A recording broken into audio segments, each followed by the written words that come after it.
What's going on, noobs? I am Rory, the Perpetual Noob, and welcome back to another exciting Hollow Knight boss discussion.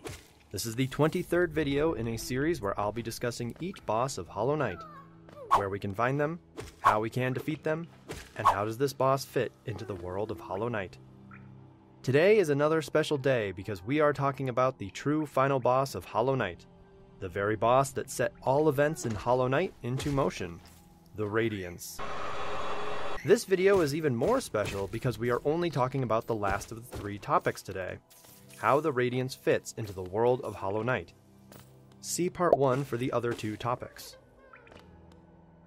I'm going to start by saying that despite how integral the Radiance is to the entire world of Hollow Knight, there is very little explicit information available about her, meaning that there are plenty of theories and interpretations that are all equally plausible.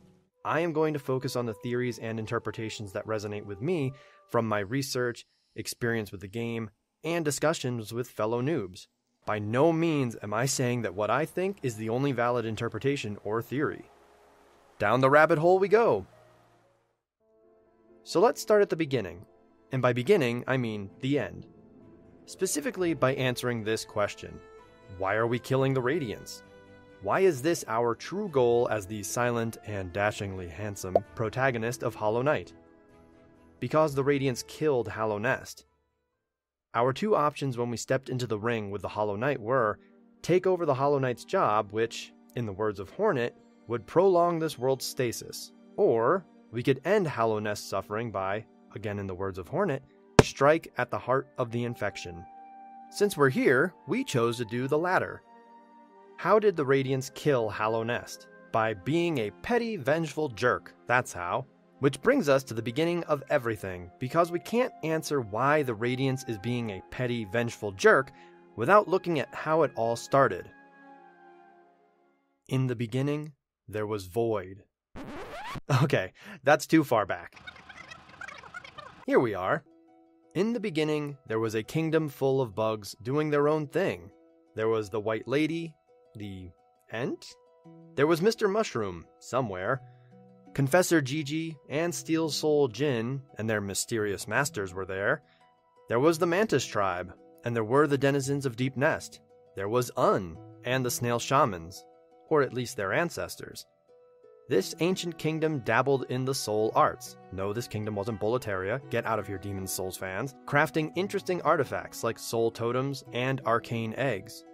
They knew how to utilize a bug's soul as a tool for magic and other uses. When one day a Wyrm happened upon the Soul Kingdom and said, "I like this place. I think I'll take it as my own."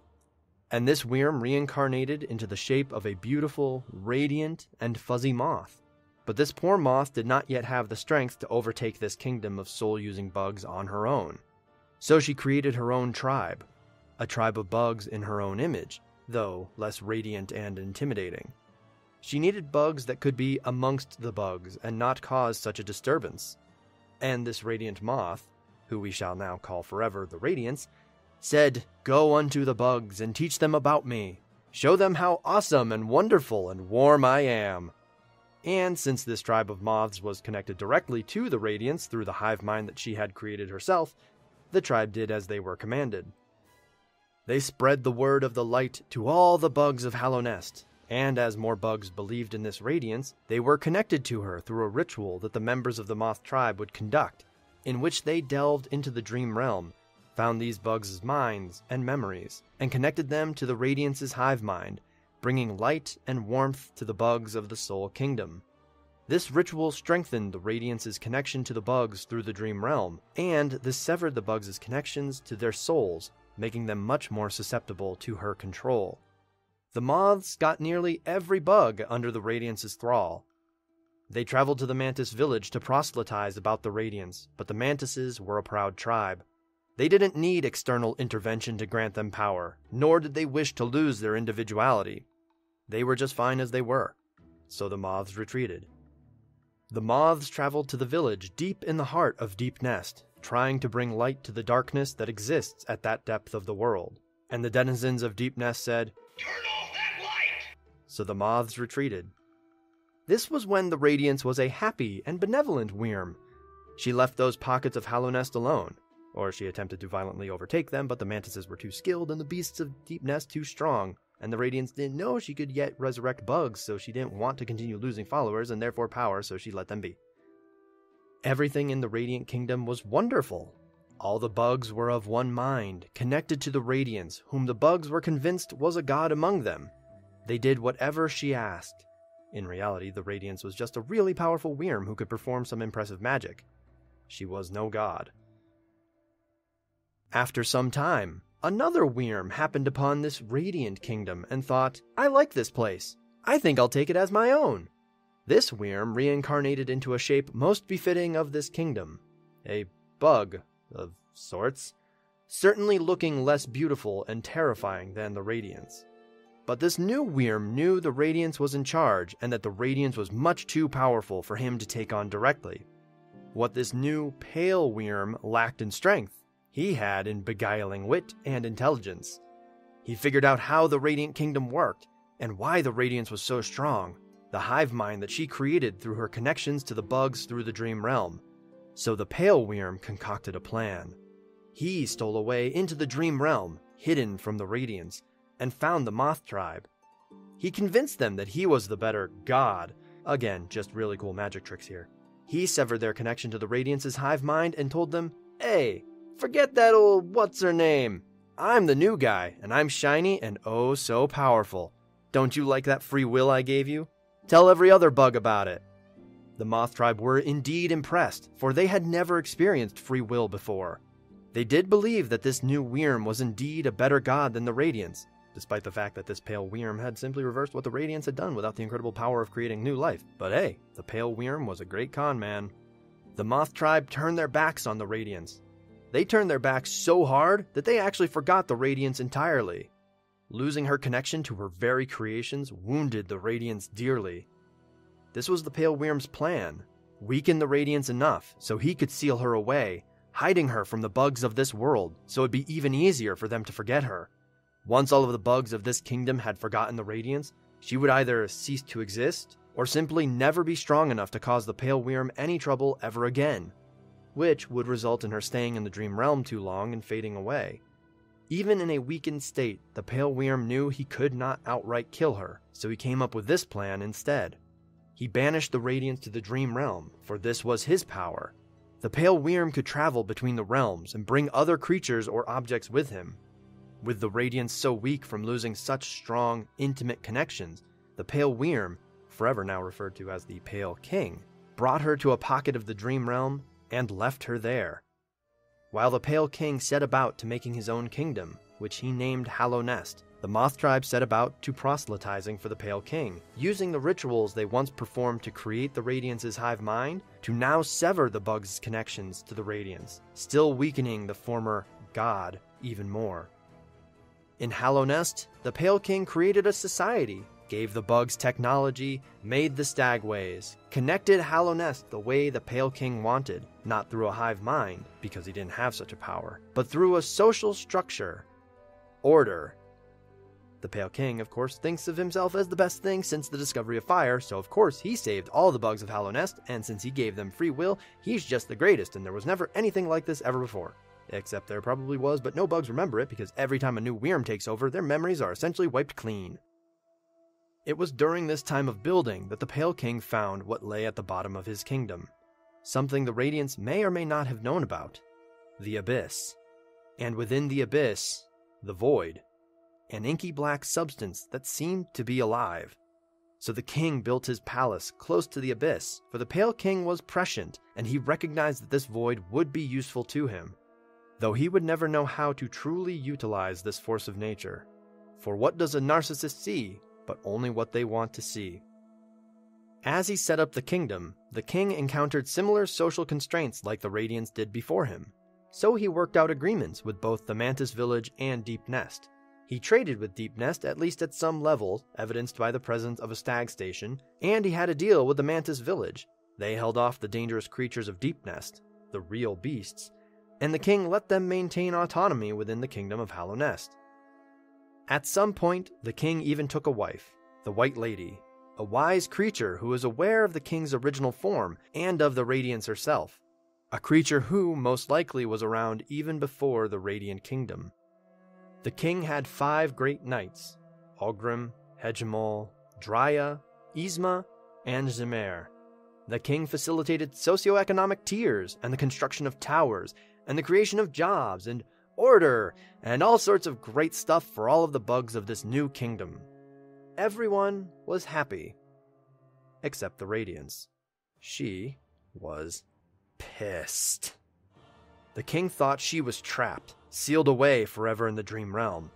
With the Moth tribe working through the kingdom, causing every bug to forget about the Radiance, she could never regain a foothold within any bug's dream. Now, he could rule Hallownest forever! But not every bug had forgotten the Radiance. Not every bug believed the word of the new moths. Some bugs remembered. And when those bugs slept, the Radiance, even in her weakened state, could sense their minds, and she could speak to those bugs through their dreams. But this was no longer a content Radiance, sharing her light and warmth and making the bugs feel good. This was a vengeful Radiance, and she was going to make every bug pay, whether they remembered her or not. The Radiance would whisper to the bugs as thoughts running through their heads. Many weaker bugs could not resist her power, so she would take a hold of their minds and bend them to her will, making these bugs do her bidding, including, what else, but proselytizing. Soon, more bugs began remembering the Radiance, and with that, the Radiant Wyrm's power grew. She took control of more and more bugs, forcing them to do her bidding, screwing with the Pale King's order. Early reports of these crazy bugs reached the Pale King and the White Lady in their White Palace, well below most of the rest of Hallownest. They knew what was really happening, and the Pale King already knew what needed to be done. But first, it was time to spin this problem so that no other bug would know the truth. So the king got his lackeys to tell the proletariat that what was happening to the bugs was an infection, a sickness, a plague. But as their king, he was going to save them. Don't you worry. Everyone, including the great knights and excepting Mr. Mushroom, bought this story. All of Hallownest grew fearful of this infection. The king put his best minds to work on how to stop this infection from overtaking the kingdom. Soul Masters set to work in their soul sanctum, performing all sorts of ghastly experiments on bugs, convinced that the souls of the bugs could somehow protect against the infection. They might have been right, for the Dream Realm is believed to exist between the body and the soul. Perhaps if a soul could be empowered enough, then it could overtake or ignore any influence from the Dream Realm. Or perhaps the Soul Masters should have asked the Mantis tribe for help, for none of them were succumbing to this infection. But the Mantises were apart from Hallownest, so none thought to look there. The Soul Masters' experiments were proving to be too ineffective for the Pale King, as the official story goes. He shut Soul Master and their whole crew down, saying, "I'll find another way." In reality, the Soul Master's efforts were all a facade, at best a potential band-aid, all to show the bugs of Hallownest that something was being done, while the Pale King worked on the true solution, far away from the prying eyes of much of the rest of the kingdom. The Pale King already had his other way, the Void. The king saw the Void as something that hated any and all light, and empty enough that it could contain the light of the Radiance. He had already constructed creatures out of this Void for his own use.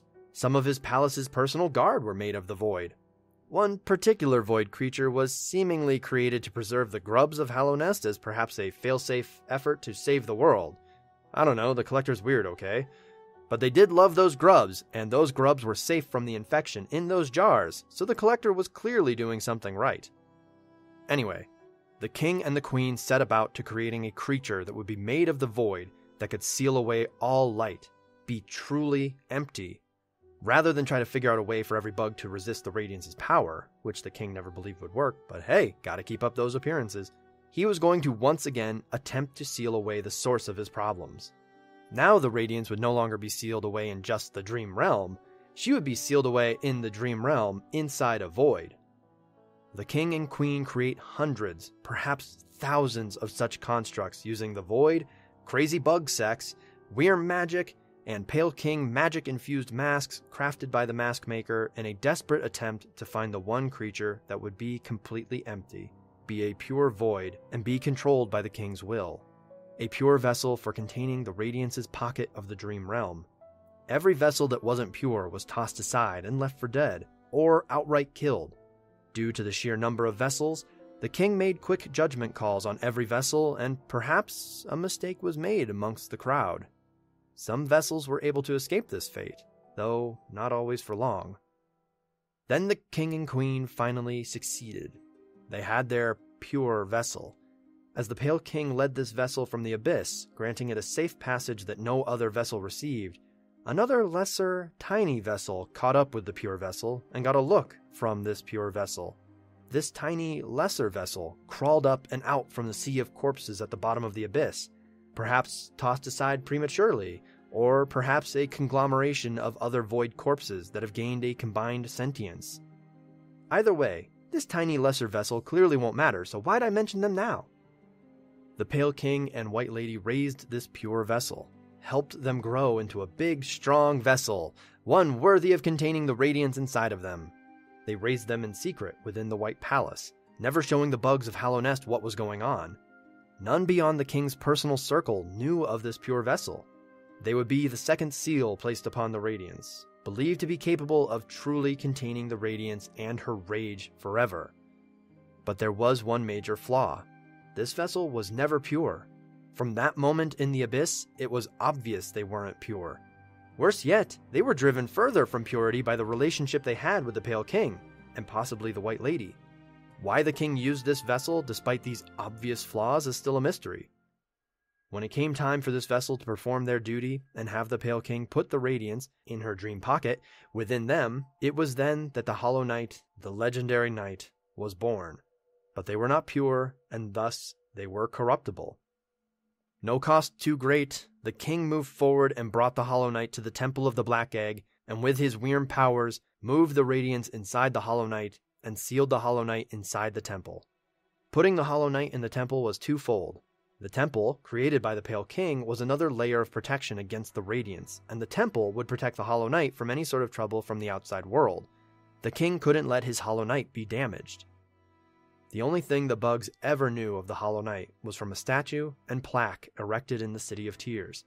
Everything else about the Hollow Knight's entire existence was kept from them.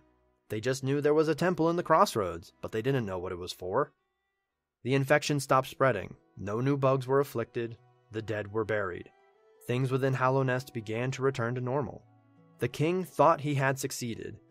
Despite this victory, the White Lady abandoned the king. She wanted to never stop making vessels. Her insatiable desire to breed was too much, so she locked herself away deep in her garden. She regretted her part in the creation and subsequent deaths of so many. To her, the Hollow Knight was, pun intended, a hollow victory. The great Knight Dryia, dedicated to her queen more than her king, left with her to watch over the White Lady. It was not long before the impure vessel failed against the anger and vengeance that stormed within. The radiance would not be forgotten or rid of so easily. In reality, the very construction of the vessel meant it could never contain the radiance. The vessel's mask was infused with the Pale King's will to ensure that the void could be controlled. The radiance could latch onto that lingering will and use that as the vector out. The radiance was back in full force. She was relentless in her pursuit of destroying all of those who betrayed her, who forgot her. The air grew thick with her affliction again. Bugs began succumbing again. The bugs of Hallownest panicked again. It was about this time that the Pale King lost the support of his remaining great knights. Many knew about what the king did, about the vessels and the Hollow Knight. They couldn't abide by that. Some left ashamed of their king. Others left ashamed of their inability to protect the kingdom. And others left heartbroken. But one by one, they all left the side of their king. With the infection spreading again and having lost the support of nearly everyone close to him, the Pale King did the only thing he knew he could do: make another seal. The Pale King couldn't stop the radiance himself. He was, presumably, the strongest creature in Hallownest, and the only reason he was able to seal the radiance in the first place is because he took her believers, her followers, reduced her hive mind, and thereby weakened her. Now the radiance was making her own hive mind, making her own believers, making herself stronger. The Pale King couldn't do anything productive about that.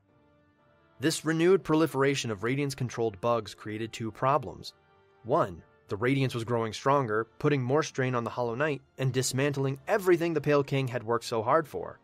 Two, the Radiance-controlled bugs could eventually breach the Temple of the Black Egg and destroy the Hollow Knight, releasing the Radiance. So the Pale King approached the three most powerful bugs in Hallownest he knew. He went to his dutiful subjects, Lurien and Monomon. They readily agreed. They would do anything for their kingdom. The Pale King went to the Queen of Deepnest, Hera. The two had a working relationship, but Hera by no means felt the same loyalty to the Pale King or Hallownest as did the other two. Hera wouldn't do this for just Hallownest. She needed something in return. The king, desperate as hell, was willing to give her whatever she needed. Hera wanted a child. The king agreed to these terms. It's good to be the king. And soon, Hera had her daughter, Hornet. And in the brief time those two had together, Hornet learned a lot. She learned of the vessels, of her own creation, of the king, and of the source of the infection. But to be such a young creature who knows so much and knows that she cannot save the world herself. The king was asking the dreamers to sacrifice themselves for Hallownest, to enter into a ritual that would put them all into a permanent sleep, keeping them in the dream realm, noticing a trend here, yeah? So they may band together and reinforce the seal on the Temple of the Black Egg. Their seal would contain the infection and function as a lock on the door to the Temple of the Black Egg. So long as the dreamers remained asleep, the infection wouldn't spread and there would be no way to enter the temple, or so the king hoped. Each dreamer prepared themselves for the ritual, taking precautions that their slumber would not be interrupted prematurely, for such an act would surely mean the destruction of Hallownest.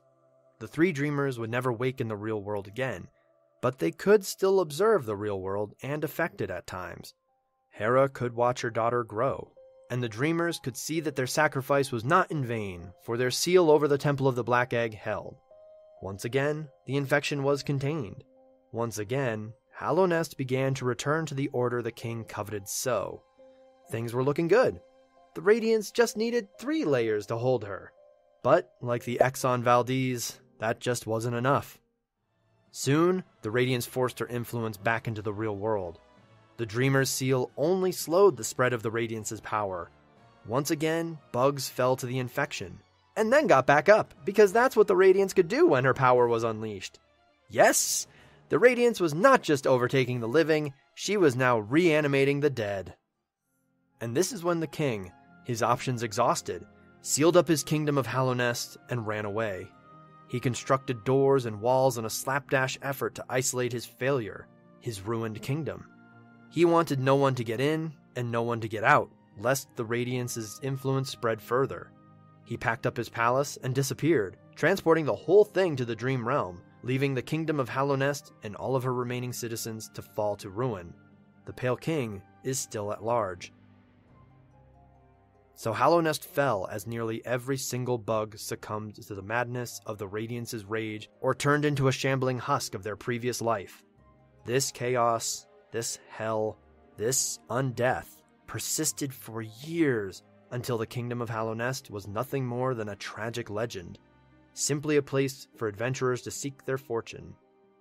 If this kingdom, if these bugs are to ever rest, the Radiance must die. And it is through us acting as the carrier of the void that ensures her end, which for this world is nothing new. It is always the void that resets the machinations of the Wyrms, for the void is the only god here. And with the Radiance gone, the void quiets and resumes its role as an impartial force of nature, taking us and all of our siblings, those other vessels created en masse by the White Lady and the Pale King, back to the void itself.